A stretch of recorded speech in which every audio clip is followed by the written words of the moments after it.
امانت داری۔ الجزائر سے تعلق رکھنے والی نامور اور عرب دنیا کی مقبول ترین اینکر و صحافی ختیجہ بنت کنہ اپنے دورہ امریکہ کے بارے میں بتاتی ہیں کہ وہ ایک سپر سٹور میں شاپنگ کے بعد کاؤنٹر پر ادائیگی کے لیے اپنی باری کی منتظر تھی کہ اسی دوران ایک باحجاب مسلمان خاتون ایک بڑا سا باکس کھینچتے ہوئے داخل ہوئی۔ باکس غالباً گھاس کاٹنے والی مشین کا تھا۔ خاتون کے چہرے پر تھکاوٹ کے آثار نمایاں تھے۔ وہ خاتون کاؤنٹر پر کھڑی کیشیئر ملازمہ کے پاس چلی گئی اور بڑے ادب کے ساتھ کہنے لگی کہ یہ مشین آپ سے کل دیگر اشیاء کے ساتھ $500 کی خرید کر لے کر گئی تھی۔ کیشیئر: کیا آپ اسے واپس کرنا چاہتی ہیں؟ مسلمان خاتون: نہیں۔ کیشیئر ملازمہ: کیا آپ نے کسی دوسرے سٹور پر اس سے کم قیمت میں فروخت ہوتے ہوئے دیکھی ہے؟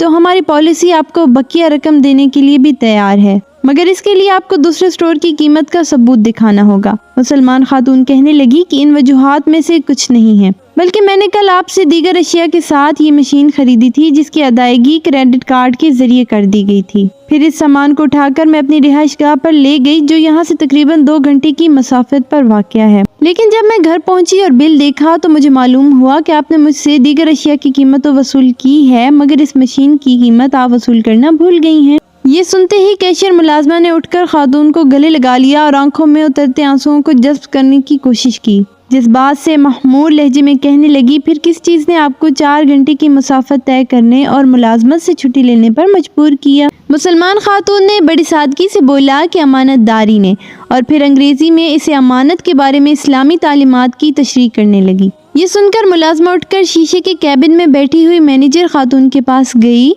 ہم سن نہیں رہے تھے مگر اس کی باڈی لینگویج سے اس کے اثرات بتا رہے تھے کہ وہ کچھ خاص انداز سے کچھ کہے جا رہی ہے۔ ملازمہ نے توفق کیا تو مینیجر خاتون اپنی نشست سے اٹھی اور باہر آ گئی اور اسٹور کے تمام اسٹاف کو جمع کر لیا، جس کے ساتھ کسٹمر بھی جمع ہو گئے۔ انہیں اس مسلمان خاتون کی امانت داری کے بارے میں بتانے لگی۔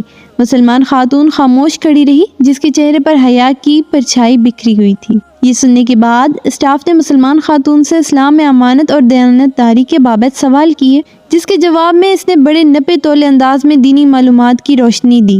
مینیجر خاتون نے مسلمان خاتون کو مشین گفٹ کرنے کی پیشکش کر دی، جسے انہوں نے بڑی خوش اسلوبی کے ساتھ رد کرتے ہوئے کہا کہ اس کے لیے مشین سے زیادہ اہمیت ثواب کی ہے۔ وہ قیمت کی ادائیگی کر کے شکریہ ادا کرنے کے ساتھ سٹور سے نکل گئی۔ اس واقعے کو سپر سٹور میں موجود درجنوں کسٹمر نے بھی دیکھا، جو حجاب پہنے ایک دل آویز مسکراہٹ اور ایمانی قوت کے حالے میں گھری ہوئی سپر سٹور سے نکل کر رخصت ہونے والی خاتون کو بڑی حیرت سے دیکھ رہے تھے۔ ختیجہ بنت کنہ کہتی ہیں کہ یہ سن کر اور دیکھ کر اپنے مسلمان ہونے پر بڑا فخر محسوس ہوا اور ادائیگی کے ساتھ شکریہ ادا کر کے سپر سٹور سے نکل آئی۔ لا الہ الا اللہ محمد رسول اللہ پڑھنے کے بعد اگر انسان کے اندر 2 خدوخال ہوں، ایک خوف خدا اور دوسرا اچھے اخلاق، معاشرہ اس شخص کی قدر کرتا ہے، اور یہی نہیں، یہ 2 خوبیاں مرنے کے بعد بھی انسان کو جنت میں لے جا سکتی ہیں انشاءاللہ۔ اگر آپ کو ہماری یہ ویڈیو پسند آئے تو ویڈیو کو لائک کر دیں اور ہمارے چینل کو سبسکرائب کر دیں۔ ملتے ہیں نیکسٹ ویڈیو میں ایک اور ٹاپک کے ساتھ، تب تک کے لیے مجھے دیجیے گا اجازت۔ اللہ حافظ۔